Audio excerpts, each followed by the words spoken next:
Hi everyone, my name is Lisa, president of Leaders Dream Big. We are here with Lieutenant Governor Garlin Gilchrist. We are so happy to have him here today, and I will pass it on to Victoria to introduce herself. I mean Clementine, sorry. Hi, I'm Clementine. I'm a junior at Washington International High School, and me and Victoria have been co-running YHS chapter of Leaders Dream Big. My name is Victoria, and like Clementine said, we are co-presidents for the Washington International High School chapter of Leaders Dream Big. It is our honor to introduce the Lieutenant Governor of Michigan, Garlin Gilchrist II. With a bachelor's degree from the University of Michigan in computer science and computer engineering, Lieutenant Governor Gilchrist has worked as an advisor, entrepreneur, and community organizer, among other roles, at a diverse array of organizations. These include the City of Detroit and Obama for America and Opportunity Technology LLC and Detroit Diaspora, which he founded. We are pleased to have Lieutenant Governor Gilchrist here to discuss his path to success. Lieutenant Governor, could you please tell us about your upbringing, career path, and current role? Sure. Thank you so much, Victoria and Clementine and Lisa and the whole Leaders Dream Big family. It's great to be here with y'all today. So, my story, I was born, I'm from Detroit. I'm born, my parents lived on the west side of the city. We moved to the east side before I was one, and I lived on the east side of Detroit until I was about 9 years old, 8.5. My grandma Doris, who was a social studies teacher in Detroit Public Schools, she actually bought me a computer when I was 5. And that was like the beginning of my love for technology. I was the first kid on my block to get a computer. And honestly, I don't know how she got the idea to buy it for me, but she thought her baby needed a computer, right? So she gives me this computer.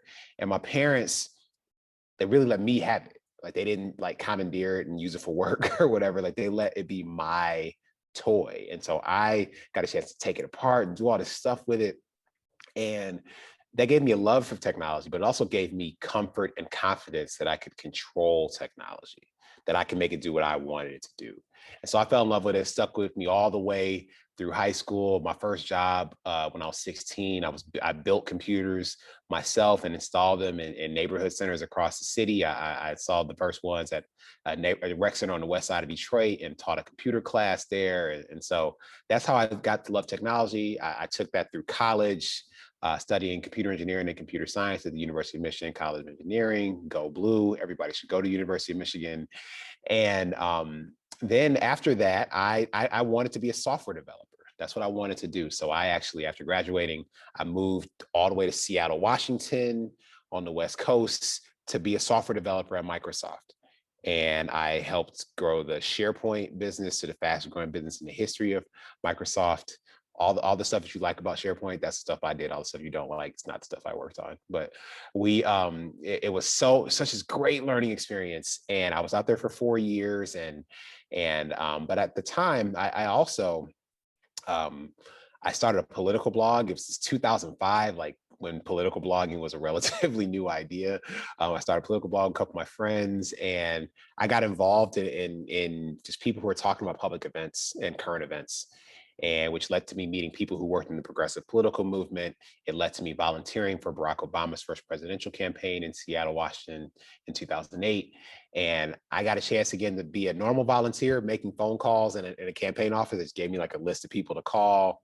And that evolved though into me helping to start the national text messaging program to encourage people to volunteer, running social media in 2008 for the campaign, which meant like the MySpace page and the Friendster page, and a little bit of Facebook and early Twitter. This is 2008, y'all. So got great experiences there, and that actually encouraged me to actually leave Microsoft. I quit my good job at Microsoft because I wanted to help people connect to their political power and potential. So I moved from Seattle, Washington to Washington, D.C. with my wife, Ellen, who's from Southfield, and I became a community organizer. And I helped run campaigns for social, economic, and racial justice across the country, whether it was on expanding access to healthcare to help people get jobs in old mill towns in Missouri, to immigration reform, working with Spanish-speaking immigrants in the Southwest, to help people connect to their political power, to beat back voter suppression laws, all this kind of work. And I did that for 5 years in DC, but that was fun. I learned a lot. I met a lot of great people, but I missed home so much. So in 2014, I came home to Detroit with my wife, and we had our twin babies at the time. I worked in city government in Detroit at a new job, basically helping to use all of my experience to help people rebuild trust in city government that had frankly lost it over a generation. So I was the deputy chief information officer working in the Department of Innovation and Technology. I wrote a transparency and open data policy. I wrote programs to help the fire department, the water department fix fire hydrants. I did all kind of stuff that was, seemed like it was mundane, but I loved it. I loved every second of it because I was like doing things that were going to impact quality of life for Detroiters. So I did that for 2.5 years. I actually ran for political office locally in 2017 for Detroit City Clerk after the 2016 election. There were some election challenges in the city of Detroit, and people encouraged me to run for that office, something I'd never considered before. And I gave it a shot. I got really close, but I lost. I lost by 1,486 votes out of 100,000 votes cast. I learned a tremendous amount about myself and about people, about our community. And so after that, I actually went to created something called the Center for Social Media Responsibility at the University of Michigan School of Information, which basically dealt with like, how do we navigate fake news and Facebook, and what are the responsibilities of companies like Facebook and Google and Twitter and Reddit? What are the responsibilities to how we take in, process, and share information? And was doing that when Governor Gretchen Whitmer, now Governor Gretchen Whitmer, was running for governor. She called me and asked me to be her running mate. And so now I'm here serving the people of Michigan now in my 3rd year as lieutenant governor, and I'm having a blast.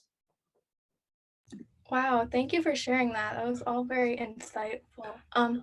So as a successful political and community leader, what's your advice for students from underserved backgrounds who want to pursue ambitious career goals or make a positive impact in their community like you've done? The first thing is that you have everything you need to make an impact. Don't let anybody tell you that you don't have enough experience, because you have your life experience. We need your voice at the table, especially as a young person, like a young person who is not jaded by the inertia of broken systems, jaded by the or worn down by the weight of broken promises. What you see is the best version of the future and our potential to reach it. And you can speak to that with a moral clarity that others cannot. And we need that as part of every conversation. So first of all, don't let anybody tell you that you don't have a voice that matters. Second, I would say seek to get experience and like really be present in your experiences, because everybody has interests, things that interest them more than other things. As an ambitious person, you use the word ambitious, that means you probably have like a plan for what you want to do, right? A plan where you know. I had a plan.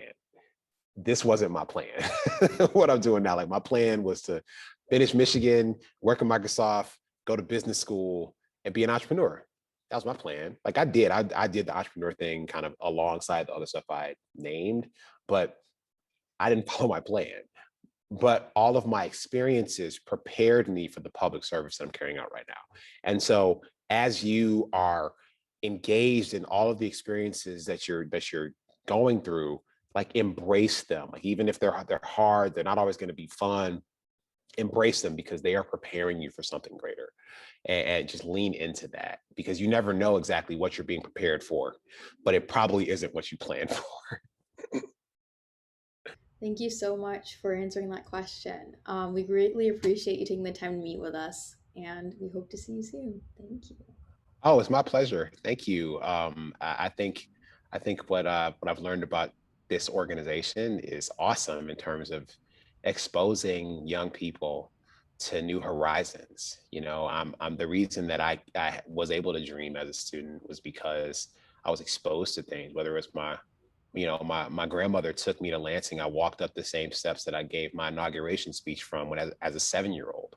I'd never been to Lansing before. She exposed me to that. Being exposed to engineering through the Detroit area pre-college engineering program piqued my interest in being an engineer. And so, this organization exposing people to, the halls of government, our nation's capital, helps them recognize there's a big world out there outside of Detroit that they can impact. And so that's really inspiring.